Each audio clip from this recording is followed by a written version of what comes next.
امیر اہل سنت ہے نا، یقین کریں کسی کا خوف نہیں ہے، کسی کی پرواہ نہیں ہے۔ لوگ آپ کو ڈرائیں دھمکائیں، کوئی سیٹھ آپ کو چھوڑ جائے، کسی کا چندہ بند ہو جائے، ہوا ہے ہمارے ساتھ، کتنا ہوا، کتنے سیٹھ چھوڑ گئے ہم کو، کبھی دیکھا ہے ہم کو کوئی فکر کرتے ہوئے؟ ہمیں فکر ہے ہی نہیں، اللہ کے فضل سے یقین کریں ہمارا پیر اتنا مضبوط ہے، وہ ہم کو یوں اٹھا دیتا ہے۔ اس یقین کے ساتھ رہو گے نا، اب بڑے بڑے کام کر جاؤ گے، ورنہ الجھے رہو گے، وہ فلاں بندہ یہ کہہ رہا تھا، فلاں بندہ یہ کہہ رہا تھا، فلاں نے یہ کہا۔ کہنے دو یار، دعوت اسلامی کے کام کبھی رکے ہیں اس کے کہنے کی وجہ سے، کانسپریسی کی وجہ سے، یا اس کی نیگیٹو تھنکنگ کی وجہ سے؟ کیا دعوت اسلامی کے کام کبھی رکے ہیں؟ سب پرانے لوگ بیٹھے ہوئے میرے سامنے، جب ہمارا کچھ بھی نہیں تھا، جب کرائے کی بلڈنگوں میں ہم کام کرتے تھے، یہ سارا آپ کی آنکھوں کے سامنے ہی بنا نا۔ کبھی بھی میری بات سن لیں، اب اتاری ہیں یا تو مرید ہیں یا طالب ہیں، کبھی بھی مایوس نہ ہونا، اس یقین کے ساتھ رہنا ہے کہ ہم دینی دنیاوی جیسی بھی مشکل میں ہوں گے، ہمارے پیر و مرشد ہم پہ کرم فرمائیں گے، ہم اس سے نکل جائیں گے۔ یہ ایک ایسا پیر ہے، اس نے ہماری نسلوں کو بھی سنوار دیا، جس کو یہ فکر نہیں ہے کہ اپنی جیب میں ہاتھ ڈالیں اور میری جیب کو گرم کریں۔ یہ وہ پیر ہے جس کو اس کی فکر نہیں ہے۔ یہ وہ پیر ہے جس کا گھر مریدوں کے پیسے سے نہیں چلتا۔ کسی بدتمیز کی وجہ سے کیوں ہم اپنے باپ کی دعوت اسلامی چھوڑیں؟ کسی جاہل کی وجہ سے کیوں ہم اپنے باپ کی دعوت اسلامی چھوڑیں؟ بلکہ ہم اس کو سیدھا کریں گے، اس پر محنت کریں گے، اس پہ کام کریں گے، اس کو بتائیں گے، سمجھائیں گے، اس کی اصلاح کریں گے۔ لوگ حیران ہیں کہ یار ہمارے پاس کروڑوں پتی ہیں اور اربوں پتی لوگ ہمارے ساتھ ہیں، ہم ایک مسجد 10 12 سالوں میں نہیں بنا سکتے، یہ تم کیسے کر لیتے ہو؟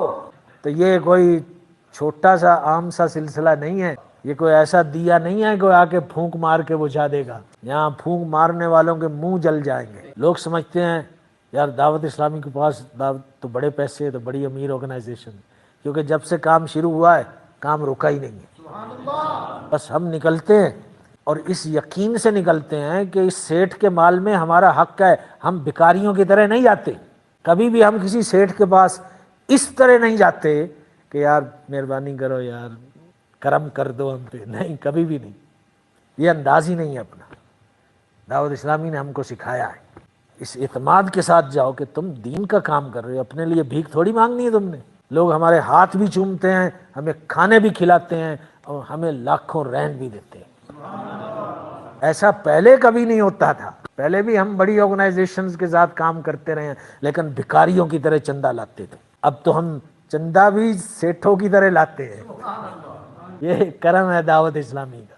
یہ مت سمجھیے گا کہ ہمارے پاس کوئی بہت پیسے آ گئے، پیسے نہیں ہوتے ہمارے پاس، ہینڈ ٹو ماؤتھ رہتے ہیں ہم۔ سال بھر ہماری جو فائنینس کی سچویشن ہے نا، اگر کسی کو شوق ہو نا کہ ہمارے اکاؤنٹوں میں کتنا پیسہ ہے اور سال کے آخر میں وہ ہمارے پاس کتنا رہ جاتا ہے، تو موسٹ ویلکم، ہم آپ کو اپنے فائنینس ڈپارٹمنٹ ہے نا اس کے ساتھ بٹھا دیں گے۔ یہ کرم ہے، یہ امیر اہل سنت کی کرامت ہے۔ ہمارے اللہ کے فضل سے سارے کام چلتے بھی ہیں اور بڑھتے بھی ہیں، نئی بلڈنگیں ساتھ ساتھ وہ بھی بن رہی ہوتی ہیں، کئی ملین کے خرچے ادھر ہو رہے ہیں، کئی ملین کے خرچے ادھر ہو رہے ہیں۔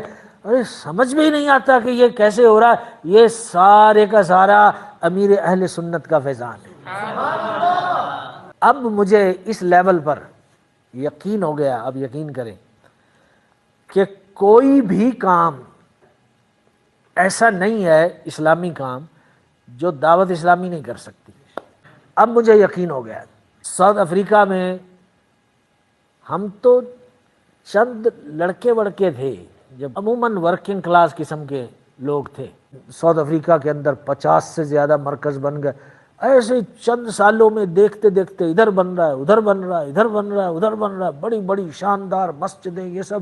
اچھا، اب جو دور ہے نا، میں آپ کو بتاتا ہوں، دنیا بھر میں اہل سنت والجماعت میں اگر کوئی حاسد ہے یا جس نے کینہ پالا ہوا ہے، اس کو مائنس کر دیں اور وہ مٹھی بھر لوگ ہوں گے دنیا بھر میں جس کے دل میں حسد بیٹھ گیا، یا کوئی جاہل پیر وغیرہ جس کو وہ سب شریعت کی پابندیاں پسند نہیں ہیں تو وہ دعوت اسلامی کو پسند نہ کرے اور اس کی وجہ سے امیر اہل سنت کو پسند نہ کرے، اس کی بات ہم نہیں کر رہے۔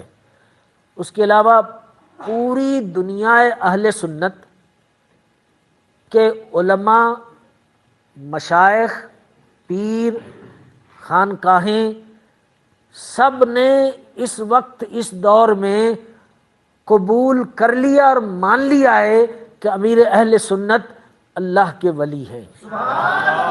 بہت سارے علماء نے ان کو غوث الوقت کہا ہے، بڑے بڑے قد آور علماء نے اس دور کے غوث ہیں۔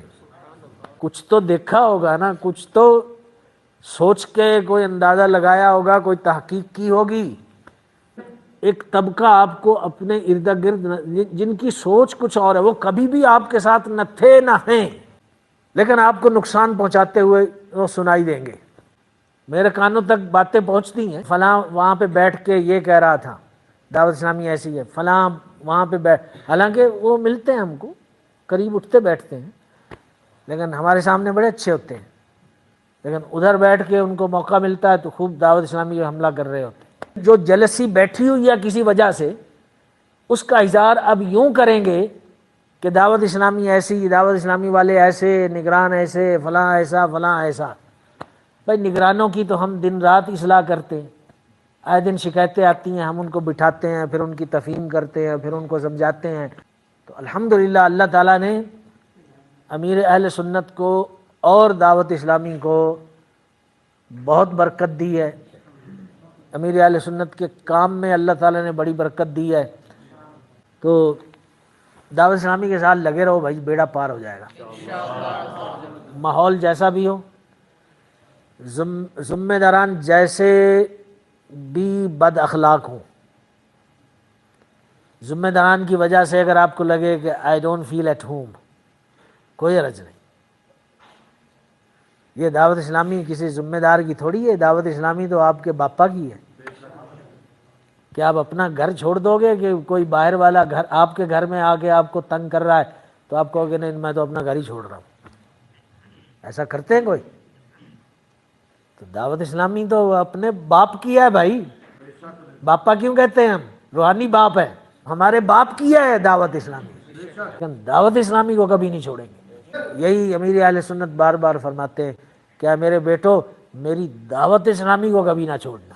ہمیں اس ماحول سے وابستہ رکھے، امیر اہل سنت کی غلامی میں رکھے، امیر اہل سنت کو درازی عمر بالخیر عطا فرمائے، ان کے فیوز و برکات کو عام فرمائے۔